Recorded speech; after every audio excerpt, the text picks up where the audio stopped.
Hi there, welcome back. So we're just gonna hop right into it. In the last video, Sojourner Truth came through and she told us that we could expect chaos throughout this week. It has been no short of chaos. If you have even scrolled through any of the social media platforms, there's tons of headlines on exactly what's going on.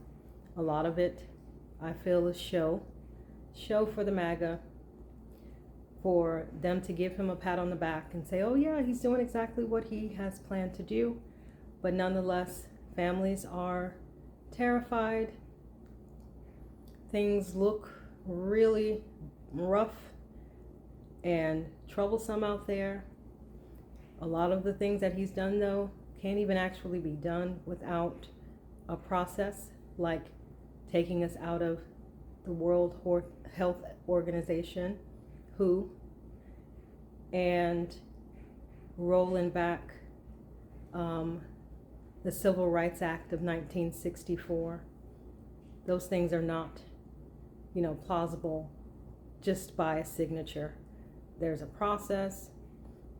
There is litigation that's most likely to happen. There is tons of pushback, if not from those who are sitting in positions of power, then from us, right? That's where we are. Which takes me to one of the first points first insights that I want to share with you. So I was kind of sitting back thinking about all the chaos that was going on, observing but not absorbing, right? And I could feel like my guides trying to tell me something that I wasn't quite ready to receive.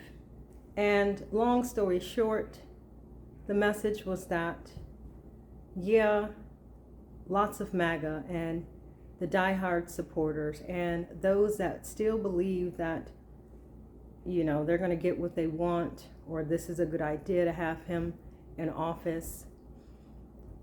They've got to do a lot of waking up, sure, but there's still a level of waking up that even us, those who are in the know, those who understand what's happening, those who know that this does not feel right, that it feels like we are in the twilight zone or the upside down world, that cannot accept a lie as a truth that they're living, us, there's still a level of waking up that we have to do. And for starters, that has to do with whatever idea we have still in the back of our mind, thinking that someone is going to come save us. It may be true. We may hope it's true. But if we just put that aside for a second, we could realize that there's so much that we can do to prepare ourselves. And that is the level of waking up that we have to do. So there's a certain attachment to this idea that, somebody's going to step in and do something for us, and so we don't really have to worry. That's some of our beliefs, right? That doesn't mean that we can't prepare, because like I said in a couple videos back, if you stay ready, you ain't got to get ready, right? And for those that know, that's a line from a song. But what does ready look like? We can talk about that. But also, this idea that somebody's going to come save us, there's an attachment to some conditioning, right?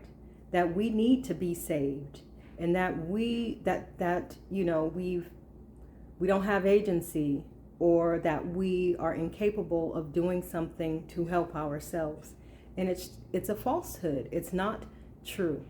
And my guides reminded me of an experience that I had some years back, trying to help me understand the importance of preparing. Because when we prepare, the way that this insight came through, it's almost like when we prepare, we ready ourselves in a way that even if we come up against certain things, the consequences are significantly decreased, and we'll be overly prepared for what we have to face or do or meet. And so let me try to help break that down a little bit. So some years ago, I had moved from one state to another, and I hadn't updated my car tags. And the month rolled around when it was time for me to update them, although by law you're supposed to do it in the first 30 days, but I didn't do that.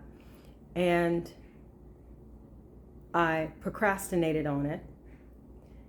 And then I forgot because I just didn't drive that much, so it wasn't in my line of sight.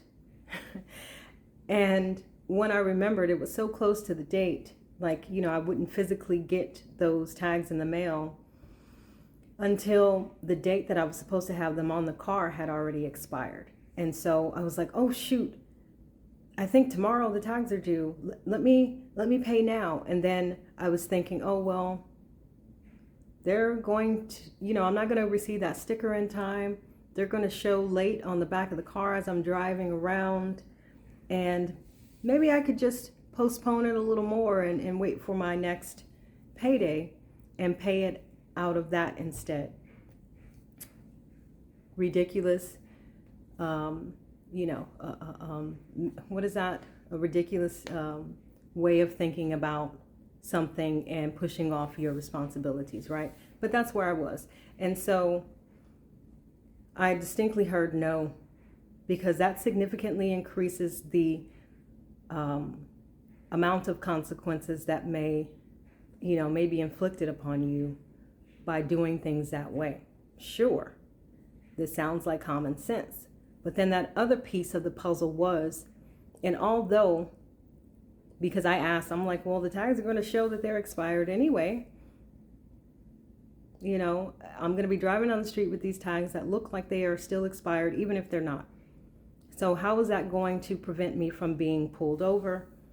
How is that going to prevent, consequences? Well, it significantly decreases the consequences, that are legal to take upon somebody, because then they run the plate number, they see that they're registered, and maybe they give you a warning and let you go, without a ticket or whatever.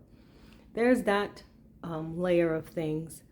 But what I was told is that, and by doing this and knowing that you've done what you're supposed to do, you won't even come in contact with officers who will potentially write you a ticket.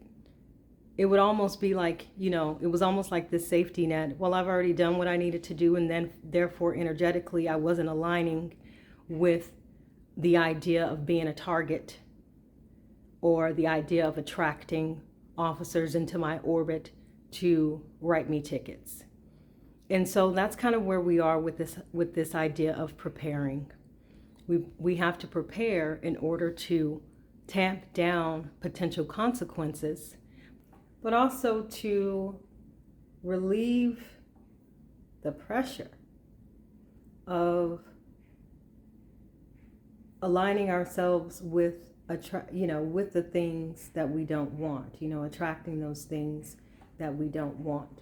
And so in terms of preparation, what are some of the things that we can do? I've seen some beautiful stories develop over this week as the chaos is also unfolding, that stark contrast of people coming together while things are seemingly falling apart. One woman is on Threads talking about opening up her 12 acres for anyone who needs to live there, who's been evicted, or who needs to just have a safe space, and putting together kind of like, farm to table, everybody doing their part to live off the land as much as possible and helping each other. Other women have chimed in. Notice it's women. Other women have chimed in saying that's exactly what I want to do. I've got 5 acres over here. I've got 6 over there. And so they're building that and brainstorming it and making sure that things are sound to help support people in their community and to create community, right? There was a guy I saw who was a vet for 14 years or something like that. And he was reminding us, because the public probably doesn't know this unless you're like in the armed forces or the army or something. But he was saying how the Army's drills, their tactics, the things that they train, like their training regimens, they're all available to the public on the websites. And so we can go there if we feel like we need to prepare in a physical way. He was also talking about different, the idea of getting a pew and learning how to use it and exercising that right. And so these are some of the ways that we can prepare. Let's see, there were a couple other ways. Those who have intuitive gifts, this is the time to like really anchor into them, not to let them go, not to be like, oh, well, my intuition was obviously wrong on that. And, January 20th happened when I didn't see that was going to happen. So what? We were aligned with the truth because we know what's happening right now is not it. And so your intuition was not off. That story's still unfolding. And so this is the time to go all in, because there may be a day when your community needs you. There's one thing to sense something coming. There's another to know what to do if or when it arrives, right? And so your gifts, your intuition, your psychic abilities, your, whatever your intuitive gifts are, they can help in those kinds of situations. They can help better detail your ways of strategizing. They can help you think more clearly and deeply about what needs to happen and different structures that can that can be created, especially given how things are being kind of, torn down right here before our eyes, supposedly. So there's that. But there was also another piece, and I'm not sure if I shared it in the last video. I'm trying to get better with sharing all of my insights in total. Some things I still naturally keep to myself. But either my guides or Sojourner Truth, can't quite remember which, it showed me like society or the collective jumping from one grid onto the next. And right now we're kind of in that, in the air. We're still in that motion of the jump, and we haven't landed yet. And the troublesome part about that is that we don't know where we're going to land. We don't know, the collective. We don't know where we're going to land. We don't know if it's going to be a safe place. We don't know if it's the right place, and all of those things are running through our minds. And so some of us have just decided not to jump. They're like, oh, forget it. This looks crazy. I can't do it. I'm giving up hope. I'm just going to stay over here on this grid. But then others of us really didn't have a choice. Like myself and like other intuitives, we took the leap first, off into the, seemingly abyss, right? Because we know what it's about, and we know that where we're going to land is the place we need to be. And we're going to do the best to trust the process, even if we are a little unsure about all of whatever it is. I was about to say steps, but then I'd be mixing metaphors. But even if we are a little unsure about how things might go, while we complete that jump. And so it's quite easy. What I feel that message was trying to help me see is that it's so easy right now to move from one timeline to the next, to connect in, with the momentum of something and the possibility of it, and, foresee a chain of events, even if it's the not most likely chain of events. And even if it is the most likely chain of events. An example I can use is that one video that I was talking through, which I didn't feel intuitively, I knew was not likely. The one where there was the rumor going around about DTs, or the orange blob, as I call him, him no longer being here physically, like there he had already ended. He was no longer in physical form. And I'm like, I don't know about that. Didn't we just see him? Didn't we just see him there? That was one of those examples. For whatever reason, it's quite flexible, these timelines right now. And we can chop it up to many things. The points of, where the planets are, where this era has us right now in this moment, Pluto. Like we could chop it up to many things. But regardless, that's what I'm feeling. And so we get to decide what timeline do we want to be on.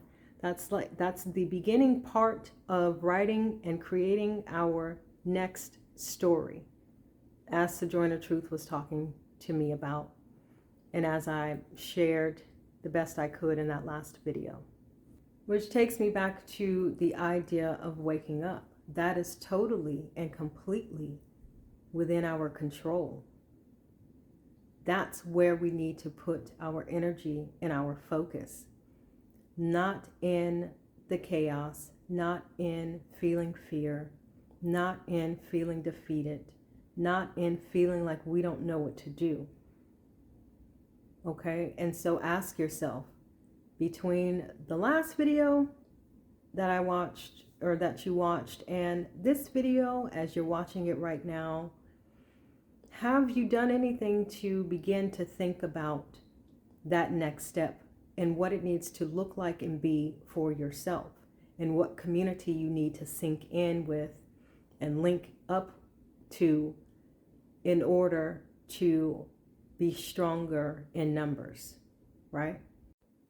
And a part of that waking up has a lot to do with the matrix of our beliefs and the things that are cropping up for us, running parallel to this whole experience that we are having together. It is no coincidence that certain things are being triggered within us as they're playing out in this world and this timeline that we live in. And just, to remind you that the most aligned and most prosperous and abundant and supportive timeline doesn't mean that it's the easiest, at least not initially, right? There's a knowing that I have that if we were to have taken the other route, Lotus Queen, as Jennifer Lisa Vest calls her, would have been in office right now. There would have been a slower process of things being exposed and torn down. And, things would have just moved a lot slower. There would have been tension in the air possibly for a little bit longer, right? With the orange blob, one of the things that I can say that's good that's coming out of that is he's moving real swiftly. We don't love the tower moments, but always on the other side of the tower moments, we appreciate it looking back. And so we can definitely understand that that is the thing that he is bringing to us, whether or not we love it. So the matrix of beliefs, we've got our own. I've been working through mine. I have started a new practice that I will be sharing in the future about how to shine light on what those are for you. And it's been quite a wild ride in these last few days, I will say. And I'm also seeing, now always seen through the matrix, at least to a certain extent. But that now has heightened. And everywhere I turn, I'm just seeing, oh, this is one of those limitations that are on us as a society. Oh, here's another one. Oh, there's another one. Think about what beliefs, whether they have helped you up until this point or not, whether they are embedded within your life or not, or if it's just some flitting, passing thing. You know, what beliefs are you really buying into and holding as a truth that may no longer be necessary? And this is a part of the work that I've been doing this week as well, because it's time for us to do this work, because this is in part how we start to write our new stories. One woman in my collective, my spiritualist collective, where we get together and we share our gifts and, you know, do readings for each other and help each other refine and focus the way that we work with spirit. One woman said that her takeaway for the orange blob being in office right now was that we could not have installed the Lotus Queen, easy peasy, under the same structure of patriarchy. And I thought, yeah, you know, there's a whole lot of belief in, or a whole lot of truth and yes to what she was saying, because then we would expect for her to function within, and for her to, you know, continue to uphold that same structure as all of the men in office have done before her. And so instead, there needed to be a pause and a break and a tear down, because this era is not calling for that structure, right? It's calling for the tear down, and it's calling for the reimagining and recreating a more supportive, and I keep just coming back to that word supportive, but a more supportive and conducive to what we need moving forward, right? So there was that. And like I said, a lot of truth in that. And I thought, absolutely. Which takes me to the insights that I want to share. And I'm just looking at my notes here to make sure that I covered everything. But my insights that I want to share about the Lotus Queen, and the little nuggets that we saw also over this week. Someone filmed her walking to the Big I Day with Biden, and apparently she said, "Justice is coming." Now, I think that video was real, but again, we've always got to question everything. But that felt like, you know, a nugget of something, right? And then somebody also mentioned that Biden had a banner up on his Facebook. Now, I didn't see this with my own eyes, so I'm not sure. But he had a banner up saying, "Keep the faith," or something. And was quoting a verse in the Bible that talked about being forsaken and he would not forsake us.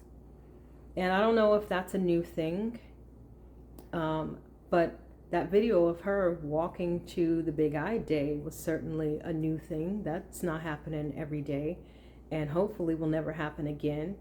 And so that's something of a little piece of, you know, a nugget of possibility that seems promising, because what would she be talking about, right? Not for us to fall back into the trap of thinking that something's going to save us. Because again, if you stay ready, you ain't got to get ready. And if we are prepared, then the consequences that we have to face are a lot less always, right? But I tuned into her, and because I just wanted to see where she was energetically wise. Was she low in spirits? Was she satisfied with what was happening, which of course not, Was she stressed out or worried?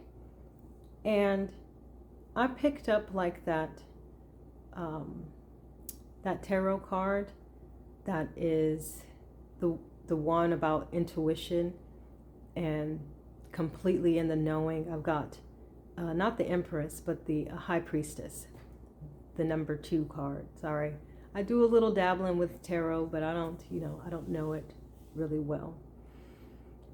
But that card is always like, taking that bird's eye view from what I understand, and you can correct me if I'm wrong, but this is my feeling on it.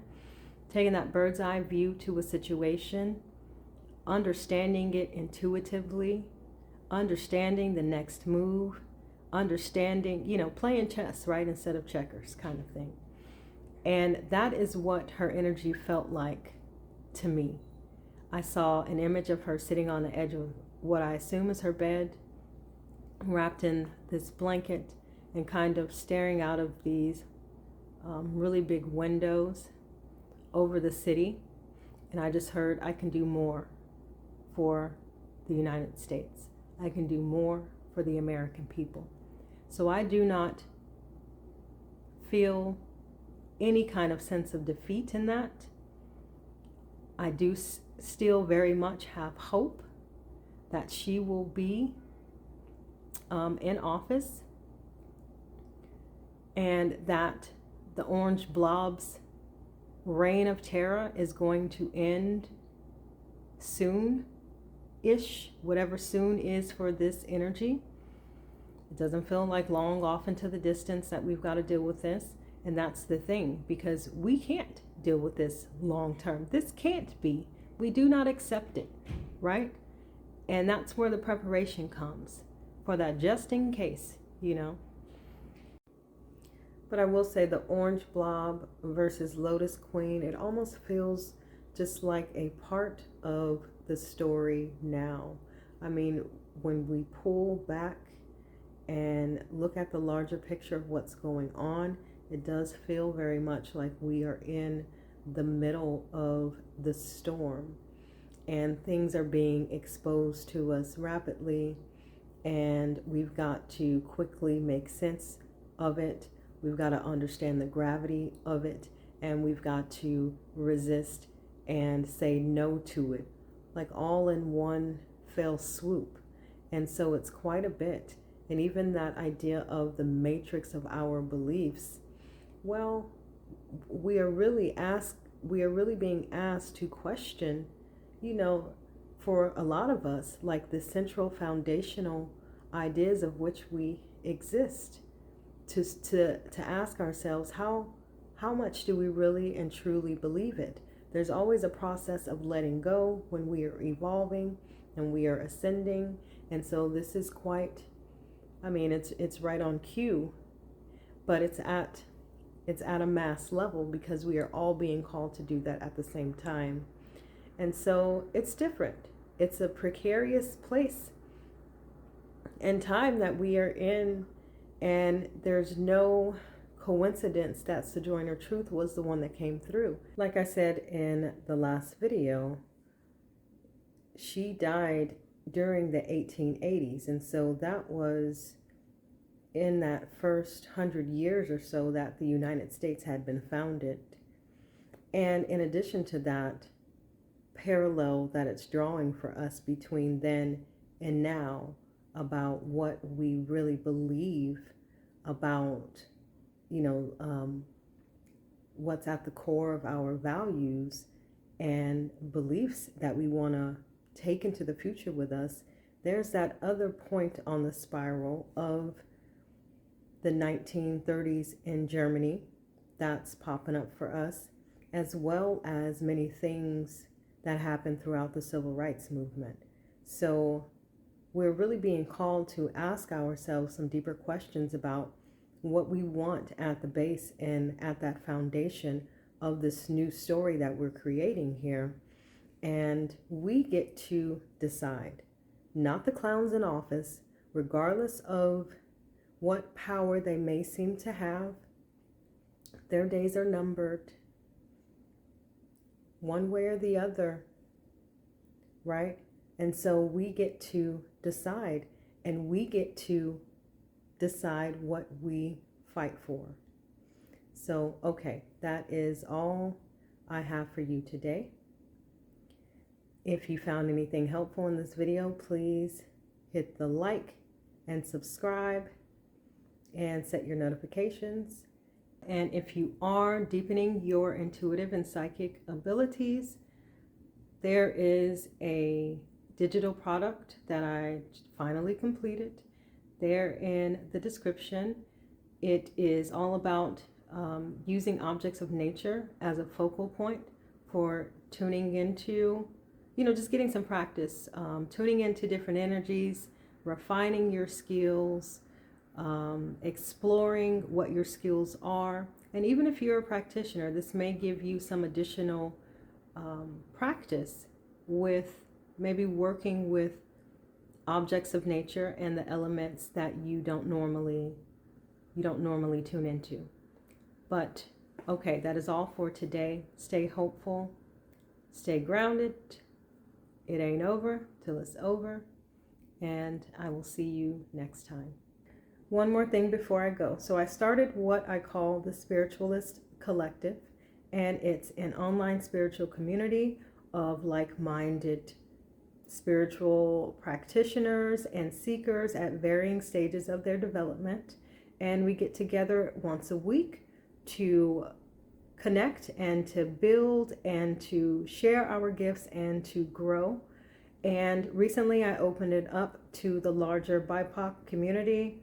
Don't love that acronym, but I know you know what I mean. But if any of this sounds good to you, then please check out the link in the description, and I hope to see you there.